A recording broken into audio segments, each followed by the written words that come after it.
नमस्कार, मैं उनिशा। आप सभी दर्शकों का बहुत बहुत स्वागत है देश न्यूज के खास कार्यक्रम प्रेस वार्ता में। दर्शकों, प्रेस वार्ता जिसमें आज हम जानेंगे देश दुनिया की तमाम बड़ी खबर, तमाम बड़ी अपडेट। ऐसी कौन सी खबर है जो आज अखबारों के फ्रंट पेज में हेडलाइन बनी है, साथ ही साथ सुर्खियां बटोर रही है, और ऐसी कौन सी खबरें जो लगातार सोशल मीडिया में ट्रेंड कर रही है, सभी कुछ जानेंगे। हमारे साथ जुड़ चुके हैं एडिटर इन चीफ जय श्रीवास्तव जी, हमारे साथ सूरज पाठक एडिटर जुड़ चुके हैं, हमारे साथ पॉलिटिकल एडिटर प्रवाल सक्सेना जुड़ चुके हैं, हमारे साथ मनीष जी जुड़ चुके हैं, हमारे साथ ज्ञानेश जी जुड़ चुके हैं। आप सभी का बहुत बहुत स्वागत है हमारे खास कार्यक्रम प्रेस वार्ता में।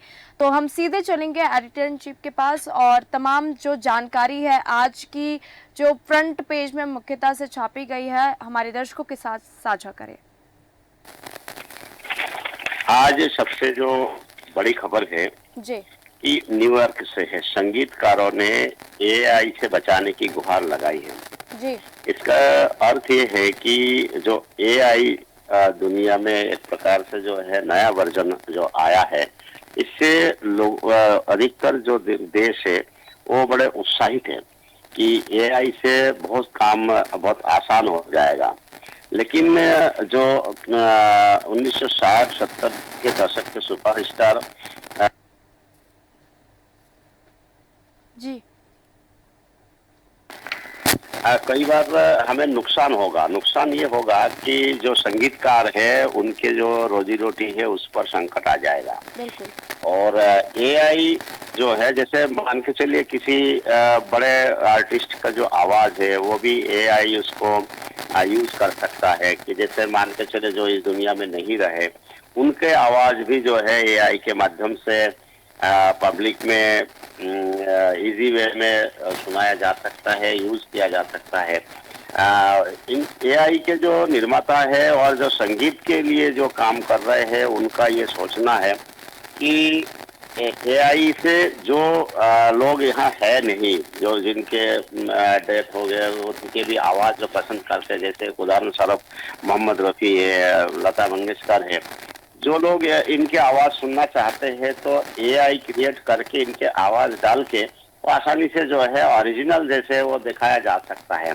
लेकिन इनका ये चिंता है इनको कि ऐसे में जो नए जो संगीतकार है उनके प्रति रुझान कम रहेंगे, तो ये लोग एआई को देखना ज्यादा पसंद करेंगे। ऐसे में उनके मरने के बाद भी जो है वो ही लोग सामने रहेंगे। नया जो कोई जो आर्टिस्ट है वो दुनिया के सामने उस स्तर पे नहीं जा पाएंगे जिस स्तर पे ये लोग गए हैं, तो इससे आर्टिस्टों को नुकसान है। दूसरी एक और खबर मैं बताना चाहूंगा, पाकिस्तान के जो सेना के खिलाफ सुप्रीम कोर्ट की फुल बेंच की सुनवाई होने वाली है। कुछ दिन पहले खबर आई थी कि पाकिस्तान में बहुत जो आईएसआईएस के जो आतंकवादी है वो जजों को प्रेशर में लेने के लिए उनके परिवार को हथियार के रूप में यूज कर रहे हैं। इसका अर्थ यह है कि जजों के जो परिवार के मेंबर्स है उनका अपहरण कर लेते हैं और जज से मनमाने ढंग से जो है फैसले करा लेते हैं। तो इसके चलते जो सेना और जो सुप्रीम कोर्ट के जो जजेस है ये सब आमने सामने हैं, क्योंकि जब इस प्रकरण सामने आने के बाद भी सेना के द्वारा कोई बड़ी कार्रवाई नहीं की जाती है। समझा ये जा रहा था कि ये जो आईएसआई के जो आतंकवादी छुड़ाने के लिए जजों के परिवार को हथियार बना रहे हैं उसका जो ताल्लुकत है वो सीधे सेनाओं से है, क्योंकि जो सेना के बड़े अधिकारी हैं, सेना के बड़े अधिकारी भी उन लोगों से मिले हुए हैं। इसी कारण से कोई सामने एक घटना आने के बाद भी सेना के अधिकारी कोई कार्रवाई नहीं करते हैं। तो इसको लेके सुप्रीम कोर्ट ने बहुत गंभीरता से लिया है। उनको न केवल अपने पद की और जो सुप्रीम कोर्ट की गरिमा के और परिवार की सभी की चिंता है कि ऐसे में जो है ना कोर्ट का जो सम्मान है वो बचेगा, ना हमारे परिवार में जो सुरक्षा होना चाहिए या जो स्वतंत्रता होना चाहिए परिवार के सदस्यगणों को वो नहीं रहेगा। दूसरी बात यही है कि हम लोग भी जो फैसला देना चाहते हैं वो फैसले हम नहीं दे पाएंगे, और आतंकवादी हो या जो इस प्रकार के देश विरोधी गतिविधियां चलाने वाले जो लोग हैं वो अपने मंसूबे पर कामयाब होंगे तो बिल्कुल ऐसे में पाकिस्तान की काफी बदनामी होगी। तो बिल्कुल इसी के चलते जो है सुप्रीम कोर्ट के फुल बेंच की सुनवाई पाकिस्तान के में ये दूसरी बार हो रही है। जी तो ये बिल्कुल बड़ी बात है। आप देखना ये होगा कि ये सुनवाई के बाद क्या परिणाम आता है और इसका निराकरण कैसे करते हैं। जी ये निशा। बिल्कुल जी बिल्कुल हम सीधे चलेंगे क्योंकि अभी हमारे editor in chief Srivastava ji ने अंतर्राष्ट्रीय खबरों जो तमाम अंतर्राष्ट्रीय बड़ी खबरें थी वो बताई और राष्ट्रीय खबरों के लिए मैं सीधे चलूंगी एडिटर सूरज पाठक जी के पास और तमाम जो खबरें हैं राष्ट्रीय स्तर पर जो लगातार सुर्खियां बटोर रही है हमारे दर्शकों के साथ साझा करिए। बिल्कुल ऐसी खबरों की बात करूंगा निशा, लेकिन मैं एक बात पर प्रकाश डालना चाहूंगा। जिस तरह से हमारे एडिटर इन चीफ जय श्रीवास्तव जी ने पाकिस्तानी सेना के खिलाफ कोर्ट में जो फुल बेंच की सुनवाई उस पर बात कही। पाकिस्तान की खबर से मैं बात शुरू करूंगा कि पाकिस्तान में इस समय एक बात जोरों पर एक चर्चा है कि जो पीओके है, जो पाक अधिकृत कश्मीर है, उसको लेकर के है। यहाँ तक कि अवामी एक्शन कमेटी के मीरपुर के जो प्रमुख नेता हैं आरिफ चौधरी, उन्होंने कहा है कि पाकिस्तान के संविधान में लिखा है कि पीओके उनका नहीं है। उन्होंने कहा है कि पीओके के लोगों से पाकिस्तान सम्मानजनक व्यवहार नहीं करता है। तो इस बात को लेकर भी पाकिस्तान में इस समय सुर्खियां हैं और साथ ही ये बात भारत के लिए बहुत अच्छी है कि पाकिस्तान के नेताओं के द्वारा पाकिस्तान में इस बात को लेकर चर्चा शुरू हो गई है कि पीओके जो है वो पाकिस्तान का हिस्सा नहीं है। दूसरा, जैसा आपने कहा है राष्ट्रीय खबरों को, तो मैं सबसे पहले बात शुरू करूंगा क्योंकि देश में चुनावी माहौल है, तो चुनावी माहौल में इस समय जिन खबरों ने सुर्खियां बटोर रखी हैं उसमें सबसे पहली खबर है कि कल जिस तरह से भारतीय जनता पार्टी और कांग्रेस के अध्यक्ष, दोनों अध्यक्षों ने एक दूसरे पर आरोप प्रत्यारोप किया है, दूसरे के पार्टी पर जिस तरह से निशाना साधा है, तो उसमें सबसे पहले मैं बात करूंगा कि जेपी नड्डा ने एक बार फिर अपने उस बयान को दोहराया है कि इंडी अलायंस जो है वो परिवार वालों का अलायंस है, वो राजनीतिक दलों का अलायंस नहीं है। और साथ ही उन्होंने कहा कि इंडी जो गठबंधन के नेता हैं उसमें से आधे नेता जेल में और आधे नेता बेल पर हैं। बिल्कुल दूसरी तरफ मल्लिकार्जुन खड़गे ने कहा है कि क्योंकि इस समय भारतीय जनता पार्टी पूरे देश में मोदी की गारंटी के नाम पर चुनाव लड़ने जा रही है और इस बात को प्रचारित किया जा रहा है कि प्रधानमंत्री नरेंद्र मोदी जो कुछ कहते हैं उसकी पूरी होने की गारंटी खुद नरेंद्र मोदी हैं, तो मोदी की गारंटी पर चुनाव लड़ रहे। तो मल्लिकार्जुन खड़गे ने मोदी की गारंटी पर निशाना साधते हुए कहा कि मोदी की गारंटी झूठी है।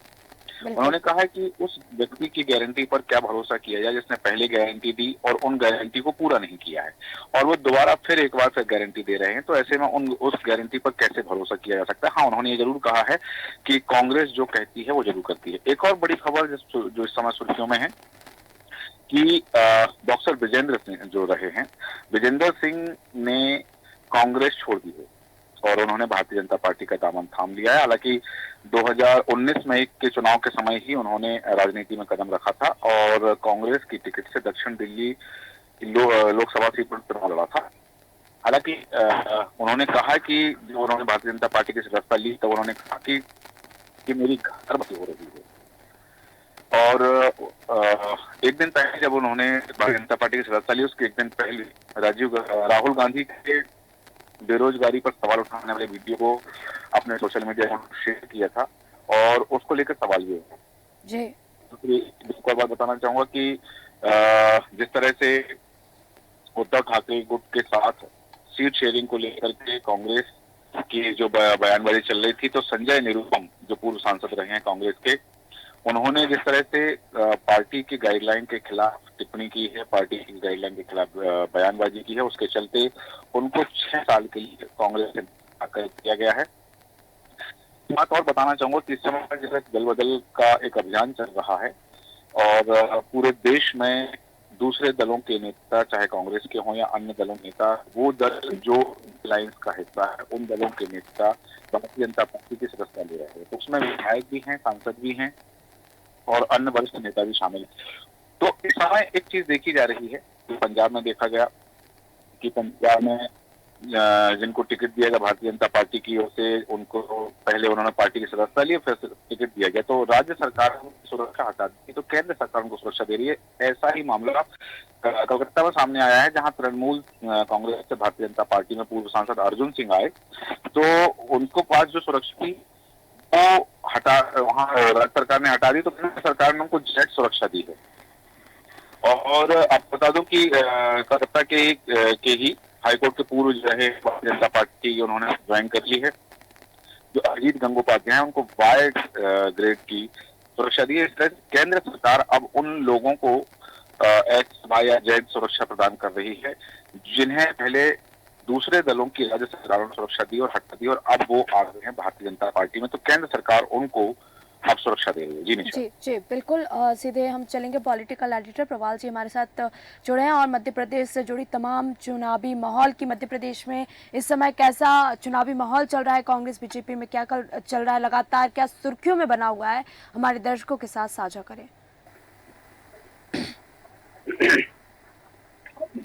देखिए निशा, जिस तरह से भारतीय जनता पार्टी के राष्ट्रीय अध्यक्ष जेपी नड्डा जी जो है कल उन्होंने इंदौर में महाकाल के दर्शन आरती के बाद कार्यकर्ताओं को एक जीत का मंत्र दिया है।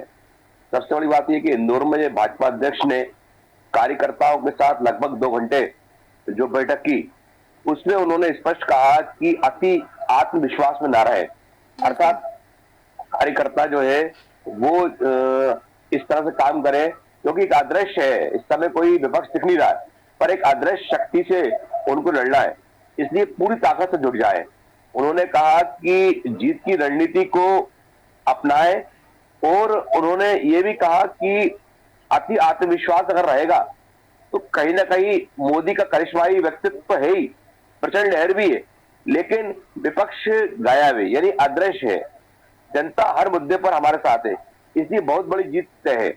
अगर आप ऐसा मानकर चल रहे हैं तो खुद वक्त पार्टी के साथ अन्याय कर रहे हैं। उन्होंने कहा कि मोदी जी के करिश्माई नेतृत्व पर और संगठन पर न छोड़े, आपको घरों घर जाना पड़ेगा, हर व्यक्ति संपर्क करना पड़ेगा, और उसके बाद ही जो प्रचंड चीज है वो तय हो पाएगी। उन्होंने कम से कम 1 दर्जन ऐसे विधायकों से चर्चा करी जो चुनाव में हार चुके हैं, उनसे भी बातचीत की। उन्होंने फीडबैक लिया कि कहीं कुछ गुटबाजी या कोई दूसरी जातिगत गणित के आधार पर हम कहीं ये चुनाव लूज ना कर रहा है। बिल्कुल जी। इसी तरह कल आप देखिए राहुल ने भी जो है गांधी ने वायनाड से अपना पर्चा भरा है। तो इस तरह दोनों ही दलों में के राष्ट्रीय नेतृत्व जो है वो अब पूरी तरह से चुनावी रंग में आ गया है, और बहुत जल्दी जो है अब सड़कों पर इनकी स्थिति दिखाई देगी। घरों घर जो है दस्तक दी जा रही है, और इस बीच जो है सभी कार्यकर्ताओं को एकजुट करने का प्रयास किया जा रहा है ताकि वो लोकसभा चुनाव में बढ़कर का हिस्सा ले सके। निशा जी बिल्कुल। सीधे चलेंगे, हमारे साथ मनीष जी जुड़े हैं। मनीष जी, तमाम सामाजिक मुद्दों और क्राइम जगत से जुड़ी तमाम अपडेट, तमाम जानकारी जो लगातार सुर्खियों में और सोशल मीडिया में ट्रेंड कर रही है, हमारे दर्शकों के साथ साझा करें। चीफ साहब ने बताया और हमारे एडिटर सूरज पाठक जी ने बताया, मैं वहीं से शुरुआत करना चाहूँगा कि पाकिस्तान के संविधान में पीओके का जिक्र नहीं है और वहाँ के लोगों से सौतेला व्यवहार पाकिस्तान कर रहा है। उसी से जुड़ी एक और खबर है कि कुछ दिन पहले भारत के जो रक्षा मंत्री है राजनाथ सिंह, उन्होंने एक बयान दिया था जो इस वक्त सोशल मीडिया पर खास ट्रेंड कर रहा है, ट्विटर पर ट्रेंड कर रहा है। उन्होंने कहा था कि पाकिस्तान में जो पीओके है उनके लोगों पर या वहाँ हमले करने की कोई ज़रूरत नहीं है, क्योंकि पीओके के जो लोग हैं अब वो खुद से खुद भारत में शामिल होने की डिमांड कर रहे हैं और उनकी मांग है कि अब हमको एक अच्छा जीवन जीना है, हमारा विकास हो, हमको बेहतर जीवन मिले, इसके लिए हमारी चाहत है कि अब हम भारत में शामिल होना चाहते हैं। ये बयान उन्होंने ऐसे वक्त में दिया था जब भारत में चुनाव चल रहे हैं, और ये खबर भी सामने आ रही है कि पाकिस्तान वहाँ के लोगों से, जो पीओके है, वहाँ के लोगों से सौतेला व्यवहार कर रहा है। तो इस बयान के बाद में सोशल मीडिया में खास ये ट्रेंडिंग में रही है। इसके अलावा मैं आपको बता दूं कि केजरीवाल की पार्टी से जुड़ी एक और खबर है कि संजय सिंह 6 साल बाद, माफ़ कीजिएगा 6 महीने बाद तिहाड़ जेल से रिहा हुए हैं। जेल से रिहा होने के बाद में उन्होंने एक बयान दिया है कि जो आम आदमी पार्टी है वो आंदोलन से जन्मी है और हम किसी से डरने वाले नहीं हैं। हालांकि उन्होंने ये भी कहा है कि केजरीवाल कि जो इस्तीफे की खबर है, तो उन्होंने कहा कि अब केजरीवाल इस्तीफा नहीं देंगे, वो जेल से ही सरकार चलाएंगे। एक और खबर है मध्य प्रदेश से जुड़ी। मध्य प्रदेश की सियासत में इन दिनों गहमा गहमी का माहौल है और आरोप प्रत्यारोप का दौर भी चल रहा है। ऐसे में एक मीडिया संस्थान को बीजेपी के जो प्रदेश अध्यक्ष हैं उन्होंने इंटरव्यू दिया, तो उन्होंने कांग्रेस पार्टी और जो कांग्रेस के प्रदेश अध्यक्ष हैं उनको आड़े हाथ लिया। पिछले दिनों आपको याद होगा निशा कि जीतू पटवारी ने एक बयान दिया था कि बीजेपी डस्टबिन बन गई है और कांग्रेस का जो कचरा है उनको साफ कर रही है। तो बीडी शर्मा ने उन पर कटाक्ष किया है, जीतू पटवारी को खुद कचरा कहा। उन्होंने कहा कि जनता ने कचरा समझ के जीतू पटवारी को चुनाव हरवा दिया है, तो वो खुद एक कचरा है।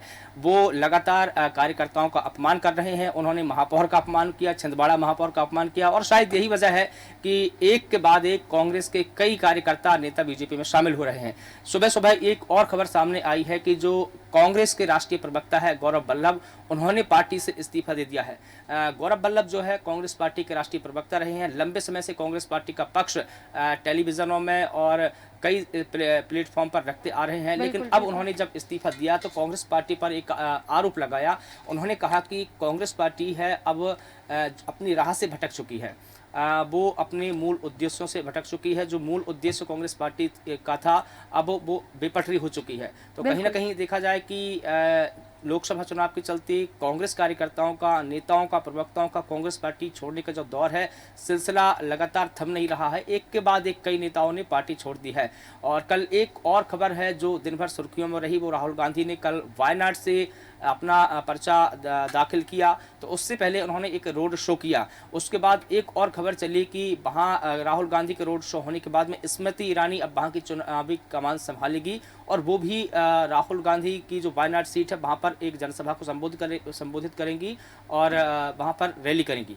जी बिल्कुल बिल्कुल, आपने सही किया, क्योंकि संजय सिंह 6 महीने बाद तिहाड़ जेल से रिहा हुए और उन्होंने जैसे कि आपने कहा कि उन्होंने कहा कि आम आदमी आंदोलन की कोख से जन्मी है, हम किसी से डरने वाले नहीं हैं। उनका ये बयान सामने आया। हम सीधे चलेंगे, हमारे साथ लखनऊ ब्यूरो ज्ञानेश जी जुड़े हैं। ज्ञानेश जी, तमाम लखनऊ उत्तर प्रदेश की बड़ी खबर, बड़ी जानकारी हमारे दर्शकों के साथ साझा करें। जी सर, सबसे पहले मैं आपको बताना चाहूँगा कि देखिए उत्तर प्रदेश में मुख्यमंत्री योगी आदित्यनाथ लगातार वो दौरे कर रहे हैं। आपको बता दें कि देखिए कल जहां वो बनारस थे, आज वहीं पर वो जो है वो मथुरा जाएंगे और मथुरा के बाद में वो गोरखपुर में प्रवास करेंगे, वहां रुकेंगे। बताऊं कि भाजपा के जो प्रदेश से मीडिया प्रभारी हैं हिमांशु दुबे ने, उनके अनुसार उन्होंने बताया कि मुख्यमंत्री योगी आदित्यनाथ आज सुबह 11:30 बजे मथुरा की seat PN Poddar inter college Mathura में भाजपा जो प्रत्याशी है हेमा मालिनी नामांकन सभा में शामिल होंगे। वहीं आपको बता दें कि ये दोपहर लगभग 2:20 पर गोरखपुर जो है उसमें बांसगांव और संत कबीर नगर लोकसभा की बैठक में मौजूद रहेंगे। तो इस तरीके जो लोकसभा की चुनाव चल रहा है उसके लिए लगातार, चाहे वो अमित शाह हो, चाहे मोदी हो, चाहे योगी आदित्यनाथ, लगातार दौरे कर रहे हैं। हम आपको बताएंगे इस बार अगर निशा सब ठीक रहा तो इस लोकसभा चुनाव में लोगों को मतदान के लिए कतार लगाने की जरूरत शायद नहीं पड़ेगी, क्योंकि कहीं न कहीं पोलिंग स्टेशन पर मतदाताओं को आते ही एक टोकन मिलेगा जिससे उन्हें बूथ में प्रवेश मिलेगा और लोग बैठे दिखेंगे। धूप से बचाने के लिए टेंट भी लगेगा। तो इस तरीके की जो है कहीं न कहीं जो नगर निगम है वो तैयारियां कर रहा है। बिल्कुल बिल्कुल। तो क्योंकि पोलिंग स्टेशन के पास पार्किंग में मिलेगी और नगर निगम ने राजधानी में मतदान का प्रतिशत बढ़ाने के लिए चुनाव आयोग के निर्देश पर विशेष एक्शन प्लान बनाया है। और 5 अप्रैल को बताऊं तो जो नगर आयुक्त इंद्रजीत सिंह है, मुख्य चुनाव आयुक्त के समक्ष ये प्रेजेंटेशन देंगे, कल देंगे निशा। अगर नगर आयुक्त ने बताया कि चुनाव आयोग ने मतदान प्रतिशत बढ़ाने की जिम्मेदारी जो है वो नगर निगम की है। निशा, अब हम बात करेंगे मायावती की पार्टी जो है बीएसपी, क्योंकि मायावती ने लोकसभा चुनाव के लिए यूपी के प्रत्याशियों की जो है वो तीसरी लिस्ट कल जारी कर दी थी और इनमें 12 प्रत्याशियों का ऐलान किया गया है। मथुरा से टिकट बदल दिया गया था। इससे पहले कि बसपा ने अभी तक देखें तो 25 प्रत्याशियों का ऐलान कर चुकी है। इस तरह जो है कहीं न कहीं वो बसपा ने 80 में से अब तक देखें तो 36 नामों का ऐलान कर चुकी है। और बुधवार को जिन लोगों के नामों का ऐलान किया गया है उनमें गाजियाबाद से नंद किशोर पुंडीर है, वहीं अलीगढ़ से हितेंद्र कुमार और मथुरा से सुरेश सिंह को उतारा गया है। यहाँ हम आपको बताना चाहेंगे कि कमल कांत जो है उपमन्यु को पहले टिकट दिया गया था, और इसी तरह मैनपुरी से डॉक्टर गुलशन देव साक्य, और खीरी से अंशे कालरा है, और उन्नाव से अशोक कुमार, मोहनलालगंज से राकेश हैं, और राजधानी लखनऊ से और कन्नौज में मुस्लिम प्रत्याशी दिए गए हैं। लखनऊ से सरवर मलिक को और कन्नौज से इमरान बिन जफर को टिकट दिया गया है। वहीं जैसे हम बात करेंगे कौशाम्बी में जो है वो शुभ नारायण है, लालगंज से डॉक्टर इंदु चौधरी, और मिर्जापुर से मनीष त्रिपाठी को उतारा गया है। तो इस तरीके से कहीं न कहीं जो मायावती जो है अपने जो है वो उतार रहे हैं सत्ता। अब हम बात करेंगे कि संजय सिंह जो 6 महीने के बाद भी कल रिहा हुए हैं, और रिहा होने के बाद में उन्होंने लोगों को संबोधित करते हुए कहा है कि यह वक्त जश्न मनाने का नहीं है, यह वक्त संघर्ष करने का है। हमारी पार्टी के सबसे बड़े नेता जो अरविंद केजरीवाल हैं, मनीष सिसोदिया और सत्येंद्र जैन को जेल में रखा गया है। हमें पूरा भरोसा है कि इस जेल के ताले टूटेंगे और अरविंद केजरीवाल जेल से छूटेंगे। तो इस बिल्कुल, तरीके बिल्कुल। का वो बयान दिया है उन्होंने जेल जी। से निकलने के जी बाद। जी जी अब एक बड़ी घटना पर बड़ी घटना पे ध्यान दिलाना चाहेंगे कि बुलंदशहर में पुल के गिरने को लेकर शासन ने एक बड़ी और उचित कार्रवाई के आदेश दिए हैं। आपको बता दूं कि रसूखदार जो ठेकेदार था रेडिकान लिमिटेड को 3 साल के लिए डिबार के साथ ब्लैकलिस्ट कर दिया गया है, और नगर निगम को ठेकेदार के ऊपर एफआईआर कराने के आदेश दिए। जबकि बिल्कुल। इस कंपनी का यही प्रकरण है। ऐसे बहुत ही खेल हैं जिन्होंने सेतु निगम में खेले हैं। क्या फतेहपुर में गंगा नदी पर बन रहे हैं पुल की जांच होगी, और जिसको निजी हित के लिए 50 करोड़ से 150 करोड़ का कर दिया गया है। बिल्कुल बिल्कुल बिल्कुल हम सीधे चलेंगे एडिटर इन चीफ के पास। और क्योंकि एक जो खबर है, संजय निरुपम को 6 साल के लिए कांग्रेस से निष्कासित कर दिया है, और साथ ही साथ स्टार प्रचारकों की लिस्ट से भी उनको हटा दिया गया है। इसको लेके और तमाम क्या बड़ी जानकारी है, हमारे दर्शकों के साथ साझा करें। देखिए, कल जिस प्रकार से संजय निरुपम ने कांग्रेस के खिलाफ भी जाके बयानबाजी की है, उसके बाद ये लग रहा था कि कांग्रेस संजय निरुपम के खिलाफ कार्रवाई जरूर करेगी, और उसी के चलते संजय निरुपम के खिलाफ कार्रवाई हुई है। और मैं आपको एक बात बता देना चाहूंगा कि संजय निरुपम पहले ये शिवसेना में रहे, उसके बाद भारतीय जनता पार्टी में गए, उसके बाद जाके कांग्रेस में शामिल हुए थे। ये मूल शिवसेना और भारतीय जनता पार्टी के विचारधारा का व्यक्ति है, और ये जो विपरीत विचारधारा के पार्टी कांग्रेस है उसमें जाके कुछ वर्षों तक वो पॉलिटिक्स कर रहे थे। लेकिन जैसे ही उनको लगा कि इस समय कांग्रेस के जो बड़े नेता है वो सुनने को तैयार नहीं है, या जो सजेशन संजय निरुपम देते हैं वो सुनते नहीं है, ऐसी स्थिति में उनको लगा कि पार्टी फोरम में भी जब बात रखने के बाद जब नहीं सुन रहे हैं, तो उन्होंने आम जनता के बीच में आके कांग्रेस के खिलाफ ये स्टेटमेंट दिया है। इसी को गंभीरता से लेते हुए कांग्रेस पार्टी ने उनको 6 साल के लिए निष्कासित कर दिया है। और कांग्रेस की कोई भी पार्टी जब पार्टी गतिविधियों के खिलाफ बयानबाजी करते हैं या कोई क्रियाकलाप होता है, तो ऐसे स्थिति में कोई पार्टी में रखता नहीं है। बिल्कुल, तो उसी के चलते संजय निरुपम के खिलाफ ये कार्रवाई हुई है। मैं एक और खबर की ओर मैं बताना चाहूंगा कि अमेरिका में जो अभी इलेक्शन है, जैसे भारत में इलेक्शन है ऐसे अमेरिका में इलेक्शन है। इलेक्शन में जो लग रहा था कि जो बाइडेन बहुत अच्छा इसमें अभी आगे चल रहे हैं, लेकिन जिस प्रकार से 7 स्थान में से 6 राज्यों में ट्रंप को वहाँ सफलता मिली है कि जो बाइडेन के खिलाफ जो ट्रंप खड़े हुए हैं, अधिकतर लोगों का ये मानना था कि जो बाइडेन अधिक उम्र के कारण से ये जीत नहीं पाएंगे, और उसी का परिणाम हमें ये देखने को मिला है कि 7 में से 6 राज्यों में ट्रंप आगे है। तो वहाँ बड़ा दिलचस्प है, जैसे भारत में अभी इस बार एक तरफा इलेक्शन का माहौल है कि विपक्ष यहाँ पर जो सत्तारूढ़ पार्टी है उससे टक्कर ले नहीं पा रही है, क्योंकि नेतृत्व विहीन है, और जितने भी अनेक पार्टियों को मिला के जो INDIA का गठबंधन हुआ है वो अभी एनडीए के साथ में फाइट करने की स्थिति में नहीं है। लेकिन इसका उलट जाके अमेरिका में जो है कड़ी टक्कर है जो बाइडेन की पार्टी और ट्रंप के पार्टी के बीच में। तो जिस प्रकार से अभी कुछ दिन पहले लग रहा था कि ट्रंप की स्थिति थोड़ा ठीक नहीं है, लेकिन उन्होंने काफी सुधार किया है और जो परिणाम आ रहे हैं उससे ऐसा लगता है कि जो बाइडेन पर ट्रंप भारी पड़ सकता है। जी बिल्कुल बिल्कुल। बहुत बहुत धन्यवाद जय श्रीवास्तव जी हमारे साथ जुड़ने के लिए और तमाम जानकारी हमारे दर्शकों के साथ साझा करने के लिए। हमारे साथ एडिटर सूरज पाठक जी, हमारे साथ पॉलिटिकल एडिटर प्रवाल सक्सेना जी, मनीष जी और साथ ही साथ ज्ञानेश जी, जिन्होंने तमाम जानकारी दर्शकों आज के खास कार्यक्रम प्रेस वार्ता में दी। तो प्रेस वार्ता में आज हमने देश दुनिया की तमाम बड़ी खबर, बड़ी अपडेट, साथ ही साथ ऐसी कौन सी खबरें हैं जो लगातार सुर्खियों में है, राष्ट्रीय खबरें, अंतर्राष्ट्रीय खबरें, चुनाव से जुड़ी तमाम जानकारी आप सभी के साथ साझा की। प्रेस वार्ता में फिर मिलेंगे नई खबरों के साथ, नई सुर्खियों के साथ। देखते रहिए देश न्यूज। नमस्कार।